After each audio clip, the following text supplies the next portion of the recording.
Teachings और गलत प्रकार की शिक्षा और गलत प्रकार की प्रतिज्ञाएं और पैसे देकर के और लोभ लालच देकर के संस्थाओं को तोड़ने और पवित्र लोगों से अलग करने का प्रयास कर रहे हैं, वे परमेश्वर का सामना करेंगे। अब सुनना, they are going to be judged by God. ध्यान से सुनो। इसलिए भक्ति को पेट कमाई का रास्ता ना समझें।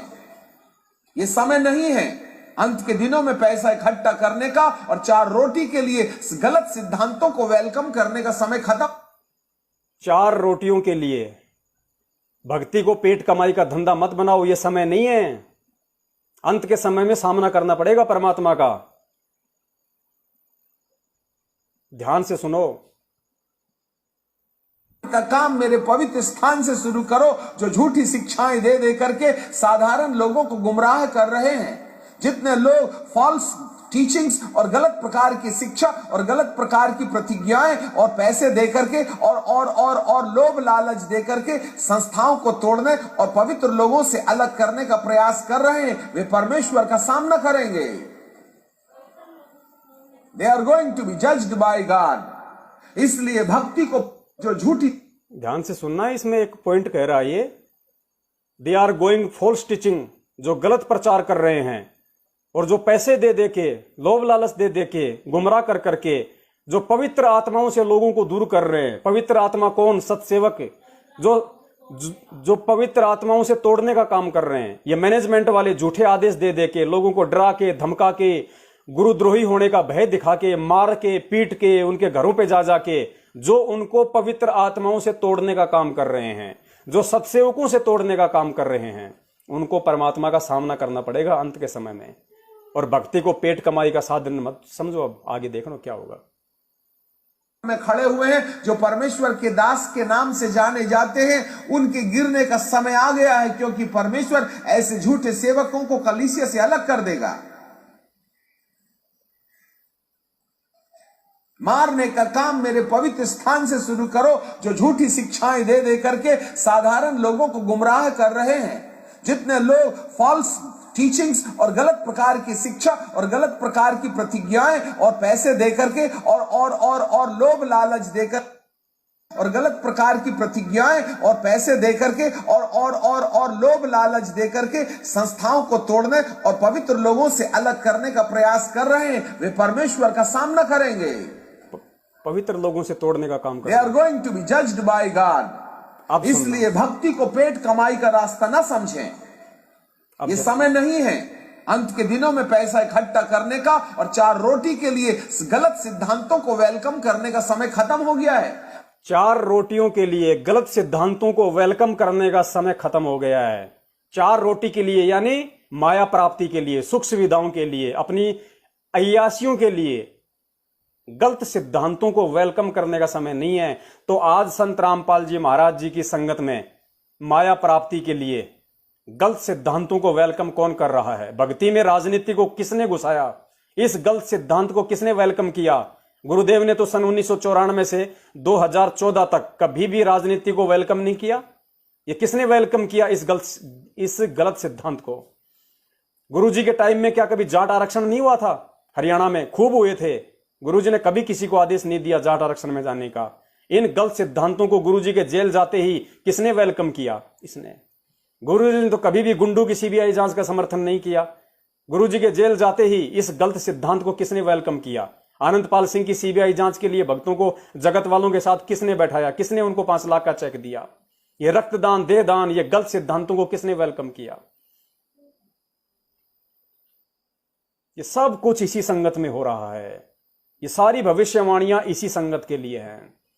और अंत के दिनों में 2.5 साल बाद, 2.5 साल के पीरियड में इन सब लोगों को अपने हिसाब किताब चुकती करना पड़ेगा।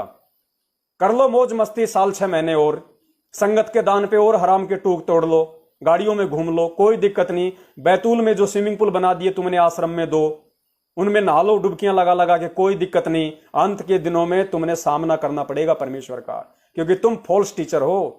तुम संगत में गलत प्रचार कर रहे हो, तुम भक्तों को, सत्सेवकों से तोड़ रहे हो।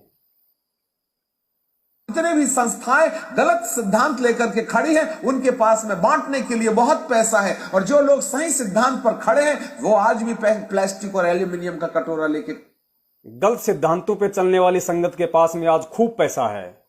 और आज भी जो अपने सही सिद्धांतों पे चल रहे हैं, जो गुरु जी के वचन पे चल रहे हैं, जो सत्सेवक हैं, आज भी वो प्लास्टिक का कटोरा लेके खड़े हैं, यानी हैंड टू माउथ है। ये हकीकत है, सुन ले। पवित्र स्थान से शुरू करो, जो झूठी शिक्षाएं दे दे करके साधारण लोगों को गुमराह कर रहे हैं। जितने लोग फॉल्स टीचिंग्स और गलत प्रकार की शिक्षा और गलत प्रकार की प्रतिज्ञाएं और पैसे दे करके और लोभ लालच दे करके संस्थाओं को तोड़ और पैसे दे करके और लोभ लालच दे करके संस्थाओं को तोड़ने और पवित्र लोगों से अलग करने का प्रयास कर रहे हैं, वे परमेश्वर का सामना करेंगे। They are going to be judged by God। इसलिए भक्ति को पेट कमाई का रास्ता ना समझें। ये समय नहीं है अंत के दिनों में पैसा इकट्ठा करने का और 4 रोटी के लिए गलत सिद्धांतों को वेलकम करने का समय खत्म हो गया है। आज जितने भी आपको भी ये वीडियो मिलने से पहले उस परमपिता परमेश्वर ने पिछली बार संगत में संदेशा दिलवाया था कि हम सत्सेवक भले हैंड टू माउथ हैं, लेकिन कुछ एक आत्माओं पे परमात्मा ने रजा बख्शी हुई है। और परमात्मा ने आपको ध्यान हो, ये वीडियो तो दास को आज मिला है, 2 दिन पहले। 1 महीने पहले परमात्मा ने साईं इतना दीजिए जिसमें कुटुंब समाव, हम भी भूखे ना रहें, अतिथि न भूख हो जाए, इस वाणी पे पूरा लाइव प्रोग्राम करवाया था। और यही संदेशा दिलवाया परमात्मा ने कि अंत के दिनों का समय चल रहा है, पैसे मत जोड़ो। अगर तुम्हारे घर में पैसे हैं 10-15 हजार से ज्यादा मत रखो, भगवान पे विश्वास रखो। अगर मर्यादा में रह के भक्ति करोगे, परमात्मा कहीं से भी तुम्हारा काम निकलवाएगा।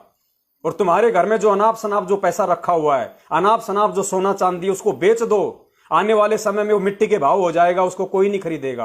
अभी समय है, जिसके घर में सोना चांदी रखी है उसको बेच डालो और अपने भगत भाई बहनों की हर संभव मदद करो। जो दुखी है, जो परेशान है, उनकी मदद करोगे, परमेश्वर प्रसन्न होगा।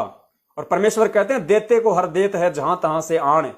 अगर तुम मजबूरी में किसी भाई बहन की सेवा करोगे, उसकी मदद करोगे निस्वार्थ भाव से, तो आने वाले समय में देते को हरि देत है जहां तहां से आण, कहीं से भी देगा परमात्मा। मुसीबत में तुम्हारी भी सहायता करेगा। और मालिक कहते हैं कि धर्म तो दापे नहीं, ये प्राणी परपंच, और आस बिरानी क्यों करे, तने दिया हो तो संच। आज अगर तुम दोगे अपने घर से उस गोबर को, उस माया को तुम घर से बाहर निकालोगे, तो आने वाले समय में परमात्मा देगा कि आस बिरानी क्यों करे, तने दिया हो तो संच। तूने किसी को दिया हो, किसी की मदद की हो, तो परमेश्वर आज तेरे को देगा। तो हम सत्सेवकों में भी बहुत सारी कमियां हैं, उनको दूर करो पुण्यात्माओं। इस मालिक की वाणी से ज्यादा हमारे घर में धन नहीं होना चाहिए कि साईं इतना दीजिए जिसमें कुटुंब समाव, हम भी भूखे ना रहें, साधु न भूख हो जाए। बाकी मदद करो। ये वीडियो तो दास को 2 दिन से मिला है। परमात्मा ने तो भगत भाई बहनों को अपने 10वें अंशकार दान का सदुपयोग करने के लिए पहले ही वीडियो बनवा दिया। अगर पहले ये वीडियो होता तो मैं आपको पहले दिखा देता, ये वीडियो आपको और ज्यादा हिम्मत मिलती। लेकिन परमेश्वर दास को जो चला रहे हैं, अपनी प्रेरणा से चला रहे हैं। दास अपनी मर्जी से एक शब्द भी नहीं बोलता है। जितना परमात्मा दास को प्रेरणा करते हैं। आज मेरा विषय ये नहीं था, आज मेरा विषय बाइबल की दूसरी भविष्यवाणियां थी, इनसे हटके। लेकिन परमात्मा ने क्या बुलवा दिया, किस मैटर पे बुलवा दिया, एंड अंतिम समय में परमात्मा ने पूरा सब्जेक्ट चेंज कर दिया। क्योंकि लाइव आने से आधा घंटा पहले मेरे पास में वो कोरोना का वीडियो आया था, जो मैंने आपको सबसे शुरू में दिखाया है। उस वीडियो को लेके फिर परमात्मा ने पूरे सब्जेक्ट को डाइवर्ट कर दिया।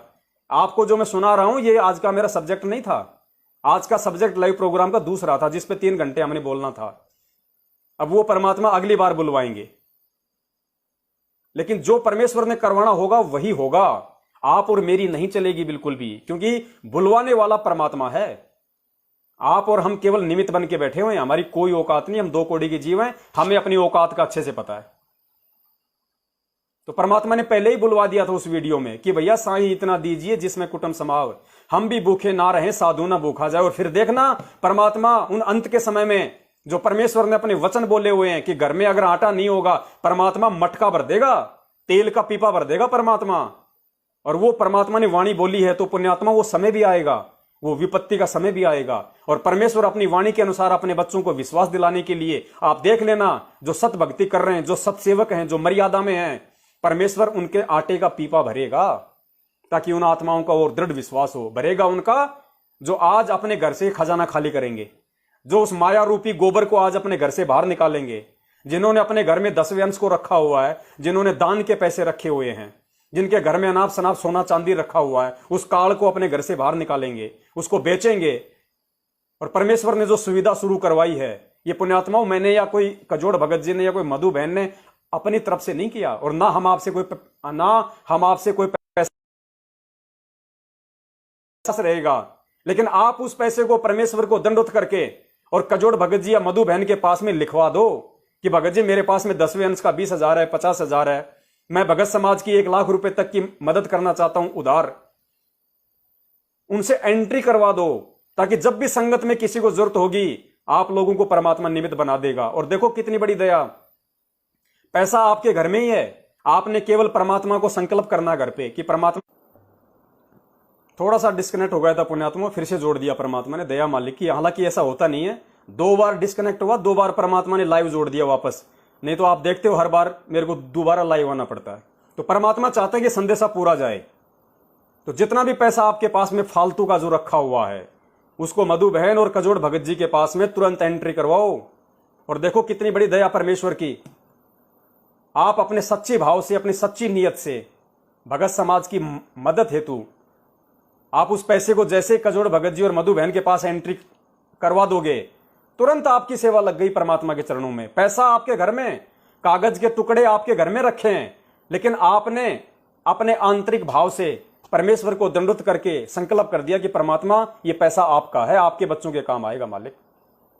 तो साधु भूखा भाव का, धन का भूखा नहीं। पैसा आपके घर में रहते हुए भी परमात्मा ने आपका वो दान स्वीकार कर लिया, आपकी सेवा परमात्मा के चरणों में पहुंच गई। और उसके बाद परमात्मा उस पैसे का वहीं सदुपयोग करवाएगा जहां वास्तव में आवश्यक होगा, ताकि आपके भी अच्छे कर्म बने, सामने वाली आत्मा को भी मदद पहुंचे। अन्यथा आपका पैसा आपके घर में रखना हमें नहीं चाहिए। आपके 10वें अंश का, दान का और जो उधार वाला पैसा और जो सोना बेच के आप जो पैसा जो लिखवाओगे, वो हमें नहीं भेजना, आपने अपने घर पे रखना, कहीं नहीं डालना आपने। जब किसी भगत भाई बहन को जरूरत होगी, आपको फोन कर दिया जाएगा उस रजिस्टर में देख के, किसको परमात्मा सेवा दें वो परमात्मा जाने।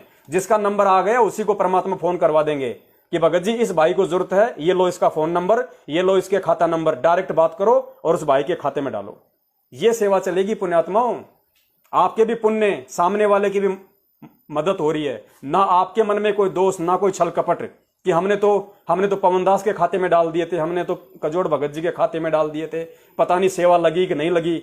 आप अपने घर पे रखो उन कागज के टुकड़ों को, उस गोबर को हमें नहीं देना, उस गोबर की हमें कोई जरूरत नहीं है, हम तो उस गोबर से दूर रहना चाहते हैं। उस गोबर को, उन कागज के टुकड़ों को आप अपने घर में रखो, लेकिन परमेश्वर को संकल्प कर दो कि परमात्मा ये 10वां अंश और दान का पैसा आज ही आपके चरणों में रख दिया मालिक। जब भी किसी भगत भाई बहन को जरूरत होगी, परमात्मा ये पैसा वहीं जाएगा। और रजिस्टर में एंट्री करवा दो, वो सेवा आपकी लिखी गई परमात्मा के चरणों में। क्योंकि इस समय पुण्यात्माओं, इस परमपिता परमेश्वर सतगुरु रामपाल जी महाराज जी की लाखों की संगत में से यदि परमेश्वर ने किसी आत्माओं को निमित्त बना रखा है अपने इस मार्ग में, तो केवल वो सत्सेवक हैं और कोई नहीं है।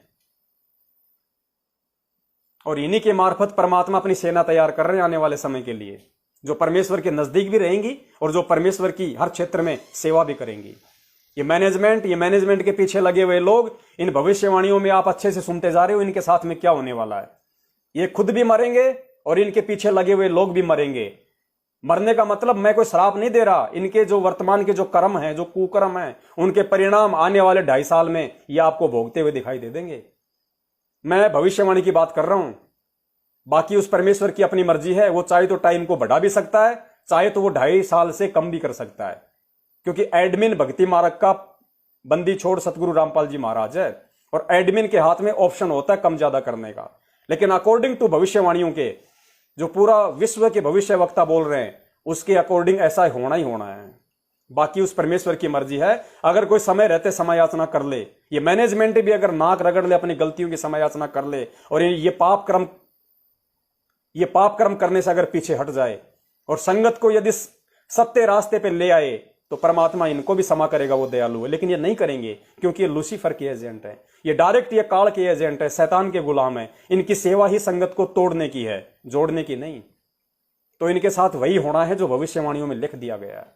और आप लोग खुशकिस्मत कि परमेश्वर ने तुम्हें बचा लिया, सत्सेवकों के साथ जोड़ दिया तुम्हें। गलत सिद्धांत लेकर के खड़ी है, उनके पास में बांटने के लिए बहुत पैसा है, और जो लोग सही सिद्धांत पर खड़े हैं वो आज भी प्लास्टिक और एल्यूमिनियम का कटोरा लेके खड़े हैं। याद रखिएगा, जो आत्मिक लोग हैं उनके पास बहुत पैसा नहीं होगा बांटने के लिए, वे केवल हाथ और मुंह की लड़ाई लड़ेंगे। और जिनके पास में गलत सिद्धांत होंगे उनके पास में अंधकार की शक्ति, इतनी ताकत और शक्ति। क्या बोल रहा है कि जो आत्मिक लोग होंगे, आत्मिक लोग कौन? जो आत्मा से, उस परमेश्वर से जुड़े होंगे, गुरुदेव से जुड़े होंगे, जो पवित्र होंगे, जो साफ होंगे, जिनमें कोई छल कपट नहीं होगा, उन लोगों के पास में ज्यादा पैसा नहीं होगा। वो सही सिद्धांतों पे चलने वाले लोग होंगे। दूसरी तरफ जो गलत सिद्धांतों पे चलने वाले लोग होंगे उनके पास अनाप शनाप पैसा होगा। और फिर वो क्या करेंगे देखिए, ऐसे पानी की तरह पैसा बहाने के लिए तैयार सिद्धांत हो, उनके पास में अंधकार की शक्ति, इतनी ताकत और सिद्धांत हो। जो गलत सिद्धांतों पे चलेंगे उनके पास अनाप शनाप पैसा होगा। जैसे मैनेजमेंट वालों ने अरबों खरबों में लूटा संगत को, उनके पास में अंधकार की शक्ति होगी। अंधकार कौन? काल। उनके पास में अंधकार की शक्ति, इतनी ताकत और शक्ति दे देंगे कि वह लोगों को सत्य रास्ते से भटकाने के लिए, ऐसे पानी की तरह पैसा बहाने के लिए उनके पास में अंधकार की शक्ति होगी, और वो लोगों को सत्य रास्ते से भटकाने के लिए पानी की तरह पैसा बहाएगा, पानी की तरह। आज इनके कोऑर्डिनेटरों को गाड़ी चाहिए, तुरंत निकलवाओ। साहब स्कॉर्पियो चाहिए, एल्टो पुरानी होगी, तुरंत निकलवाओ। साहब मकान बनवाना है, इनको पता है कि मेरा गुलाम है, नामदान केंद्र चला रहा है, एजेंट है मेरा, मैनेजमेंट का ऊपर से आदेश आएगा महेंद्र भगोड़ेगा, पता है ना कि मेरा गुलाम टूट गया है तो मुझे कमा के कौन देगा। तुरंत एल्टो निकलाओ भाई, निकलाओ निकलाओ, कोई दिक्कत नहीं है। साहब टीवी फूट गया, एलसीडी लाऊंगा, तुरंत लेके आओ एलसीडी। संगत का दान है ना, अंधकार की शक्ति है। वो पानी की तरह पैसा बहाएंगे मैनेजमेंट वाले, संगत को खराब करने के लिए, संगत को बर्बाद करने के लिए पानी की तरह पैसा बहाएंगे। क्योंकि उनके पास पैसा भी तो हराम का आ रहा है, पानी की तरह आ रहा है, तो हराम का पैसा हराम के काम में जाएगा।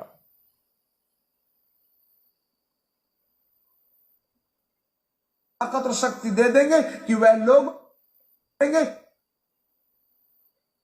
और जिनके पास में गलत सिद्धांत होंगे उनके पास में अंधकार की शक्ति, इतनी ताकत और शक्ति दे देंगे कि वह लोगों को सत्य रास्ते से भटकाने के लिए, ऐसे पानी की तरह पैसा बहाने के लिए तैयार हो जाएंगे। इसलिए सारा धन गलत सिद्धांतवादियों के हाथ में है, सारा धन, इससे कि लोगों को वे गुमराह करें, लोगों को गुमराह करें। ज्योति पाठ दान का सारा पैसा मैनेजमेंट के पास जा रहा है ताकि वो लोगों को गुमराह करे। परंतु यह हिजकेल का वचन कहता है, मारने का काम मेरे भवन से शुरू करो। 6वें पद में लिखा है, बूढ़े, युवा, कुंवारी, बच्चे, स्त्री, सबको मार के नाश करो, किसी पर दया नहीं करना। मनुष्यों के माथे पर जहां चिन्ह मेरे पहले स्वर्गदूत ने लगा दिया है, उसके निकट नहीं जाना। सबको मारो, बूढ़े, बच्चे, जवान। जो महाराष्ट्र से जो बस भर के आई थी उसमें बच्चे भी मरे। क्या परमात्मा अंतर्यामी है? क्या उनको पता नहीं था? क्या उनको दिख नहीं रहा था कि मेरे बच्चे इस 8 तारीखों पे मेरे दर्शन के लिए आ रहे हैं?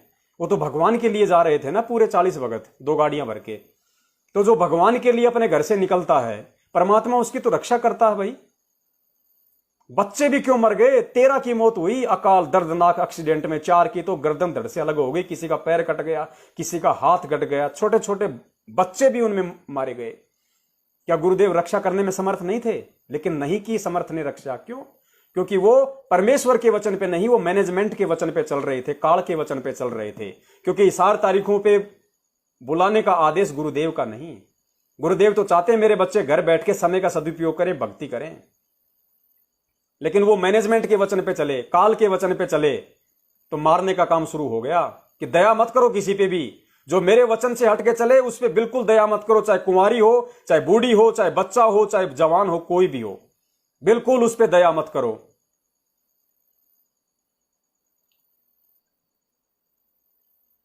मारने का काम मेरे भवन से शुरू करो। 6वें पद में लिखा है, बूढ़े, युवा, कुंवारी, बच्चे, स्त्री, सबको मार के नाश करो, किसी पर दया नहीं करना। मनुष्यों के माथे पर जहां चिन्ह मेरे पहले स्वर्गदूत ने लगा दिया है, उसके निकट नहीं जाना। एक बहुत बड़ा संकेत दिया है यहां परमात्मा ने कि जिन जिन आत्माओं के माथे पे परमेश्वर का चिन्ह जो मेरे स्वर्गदूत ने लगा दिया, जिन जिन के माथे पे सतसेवक का चिन्ह, सतसेवक का ठप्पा जो मेरे स्वर्गदूत ने लगा दिया, उसके निकट भी नहीं जाना। अब मुझे नहीं पता स्वर्गदूत कौन है, ध्यान से सुनना। बहाने के लिए तैयार हो जाएंगे, इसलिए सारा धन गलत सिद्धांतवादियों के हाथ में है, जिससे कि लोग, क्योंकि यहां पे आदेश देने वाला कौन है? इस भविष्यवाणी के अनुसार आदेश देने वाला है परमपिता परमेश्वर, और अपनी ही संगत के लिए परमात्मा ये भविष्यवाणी बोल रहा है। और परमात्मा कहता है कि जिन जिन मनुष्यों के माथे पे मेरे पहले स्वर्गदूत ने जो चिन्ह लगा दिया, उसके निकट नहीं जाना। तो चिन्ह लगाने वाला कोई और है परमेश्वर के अलावा, क्योंकि परमेश्वर तो ये बात बोल ही रहा है कि मेरे पहले स्वर्गदूत ने, मेरे स्वर्गदूत ने जिन जिन मनुष्यों के माथों पे और जो चिन्ह लगा दिया, जो परमेश्वर का जो चिन्ह लगा दिया, जो सतसेवक की मोहर जिस जिसके माथे पे लग गई, उसके निकट नहीं जाना। आप सतसेवक यदि परमात्मा की मर्यादित भक्ति कर रहे हो, क्योंकि भगवान इसके अलावा पूरी दुनिया में और कोई नहीं, अब ये अंतिम है और कोई नहीं है, ना कोई आने वाला इसके अलावा, सतगुरु रामपाल जी महाराज जी के अलावा। और ये गारंटेड बात है, मैं उस परमपिता परमेश्वर सतगुरु रामपाल जी महाराज जी के निमित्त होके मैं आपको ये गारंटी दे सकता हूं, अगर आप मर्यादाओं से दूर नहीं हटोगे। कौन कौन सी मर्यादा? जो पिछले कई वर्षों से साध संगति के माध्यम से परमात्मा आप और हम सबको निमित्त बना रहे हैं, जिन वचनों पे हम चल रहे हैं, जिस विश्वास के साथ में, जिस दृढ़ता के साथ में आज आप और हम इस भक्ति मार्ग पे चल रहे हैं, परमेश्वर के प्रत्येक वचन पे।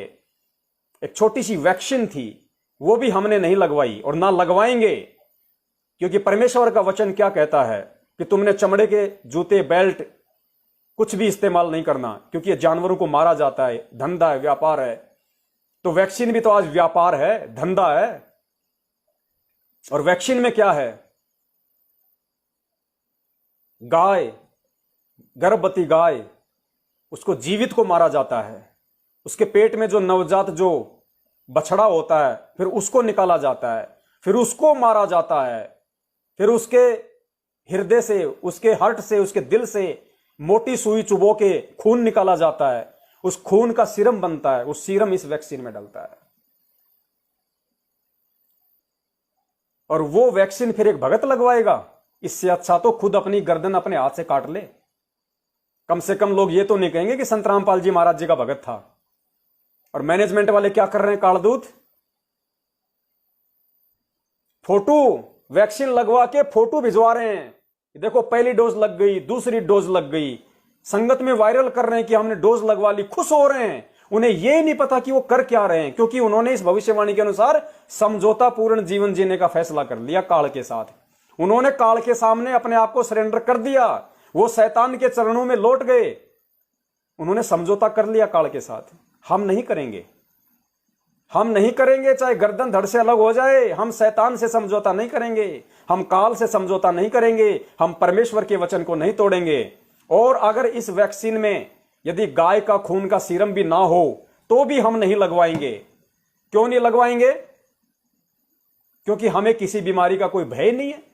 जो बीमारी हमें नहीं है, हम उस बीमारी के बचाव के लिए पहले ही टीका क्यों लगवाएं, वैक्सीन क्यों लगवाएं?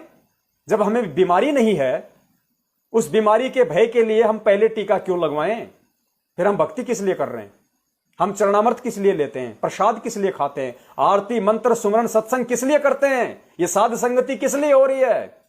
हम परमेश्वर के बच्चे हैं। परमेश्वर हमें फूल की तरह रखेगा, अगर मर्यादाओं में रहेंगे तो पलकों पे रखेगा मालिक। जैसे तूफान के समय पानी के ऊपर जहाज रहती है, ऐसे रखेगा परमात्मा, एक गारंटी है, हम नहीं लगवाएंगे। और ये दास तो यहां तक उस परमपिता परमेश्वर से प्रतिज्ञा कर चुका है, अगर किसी कारण से इस दास को भयंकर से भयंकर रोग भी हो जाए, ये दास अपने घर से बाहर नहीं निकलेगा, परमेश्वर के दरबार के आगे लेटा रहेगा कि परमात्मा अगर मैंने कोई गलती करी है तो परमात्मा मुझ नीच को सजा दो, यही आपके चरणों में। हॉस्पिटल पे जाके मैं आपका अपमान नहीं करूंगा, अपने बाप की बेइज्जती नहीं करूंगा, जिसको मैं 24 घंटे परमात्मा परमात्मा कहता हूं, कबीर जी कहता हूं।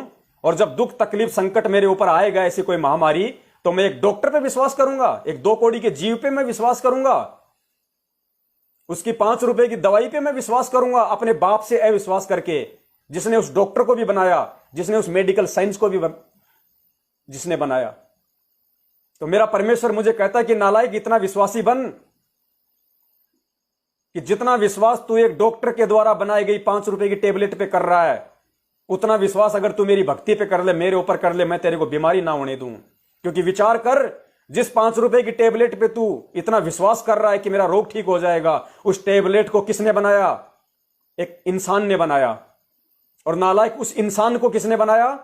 मेरे परमेश्वर ने बनाया। और उस परमेश्वर की दवाई पे अगर मैं विश्वास कर लूं, उसकी भक्ति पे विश्वास कर लूं, मेरे दरबार में घर पे जो चरणामृत रखा हुआ है उस पे अगर मैं इतना विश्वास कर लूं, कोई भी ऐसी अगर कोई संकट आया अगर मेरे प्रारब्ध का, तो हॉस्पिटल जाने के बजाय मैं परमात्मा के दरबार में मोदा लेट जाऊंगा, औंधा, कि परमेश्वर मारोगे तो आप मारोगे, बचाओगे तो आप बचाओगे। मारने वाला है भगवान, बचाने वाला है भगवान। मैं डॉक्टर पे विश्वास नहीं करूंगा 2 कौड़ी के जीव पे, क्योंकि जब डॉक्टर बीमार होता है तो वो भी ऊपर हाथ खड़े कर देता है कि हे परमात्मा आप ही बचाओ।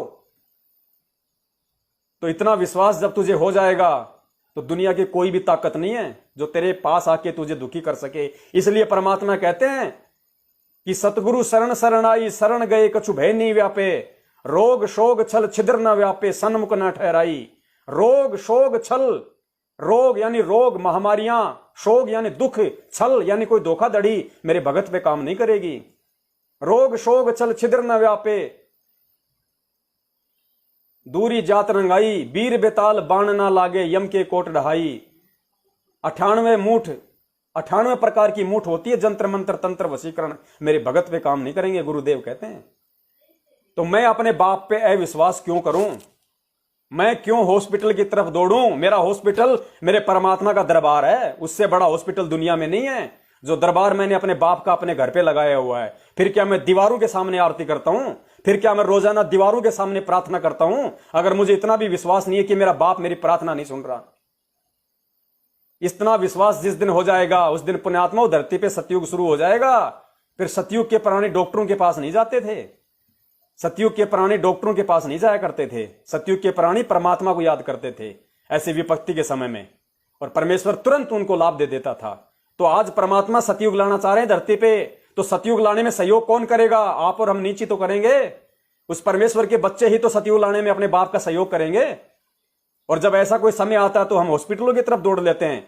ये माफ करना, वो आत्माएं जो इतनी विश्वासी नहीं है, जो आत्माएं अभी नई नई जुड़ी हैं, ये उन आत्माओं के ऊपर लागू नहीं है, क्योंकि ये ज्ञान की पराकाष्ठा के ऊपर है, ये आपके विश्वास के ऊपर है। और विश्वास बनने में पुण्यात्माओं टाइम लगता है। इसमें हमारे पिछले जन्म के कुछ संस्कार भी काम होते हैं। परमात्मा कहते हैं पिछले जन्म से होते हैं पूर्ण हंस मुराद। ये पिछले जन्मों से ही इतनी दृढ़ता आती है, पिछले भक्ति संस्कारों से ही इतनी हिम्मत मिलती है। तो नॉर्मली अगर आपके घर में जैसे कोई खांसी जुकाम बुखार हो, तबीयत खराब हो जाए, बच्चों को खांसी बुखार उल्टी हो जाए, तो ये नहीं कि भाई पवन दास ने तो कहा था। पवन दास तो अपनी बात बता रहा, भाई मैं आपको आदेश नहीं दे रहा।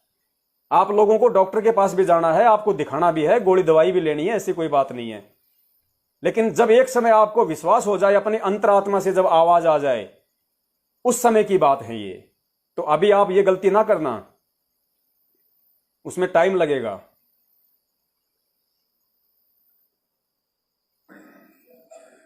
जिससे कि लोगों को वे गुमराह करें।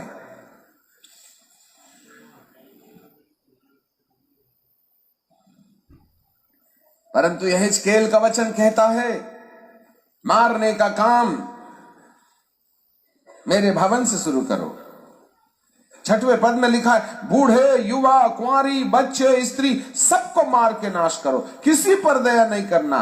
मनुष्यों के माथे पर जहां चिन्ह मेरे पहले स्वर्गदूत ने लगा दिया है, उसके निकट नहीं जाना। सत्सेवक के निकट नहीं जाना। इनके माथे पर परमेश्वर की मोहर है। क्या आपका नाम मेमने की किताब में है? साध संगति में। क्या आपके माथे पर परमेश्वर की मोहर है? सत्सेवक।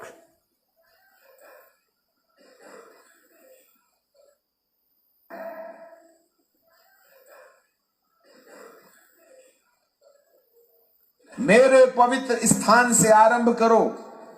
और उन्होंने पुर्रियों से आरंभ किए जो भवन के सामने थे।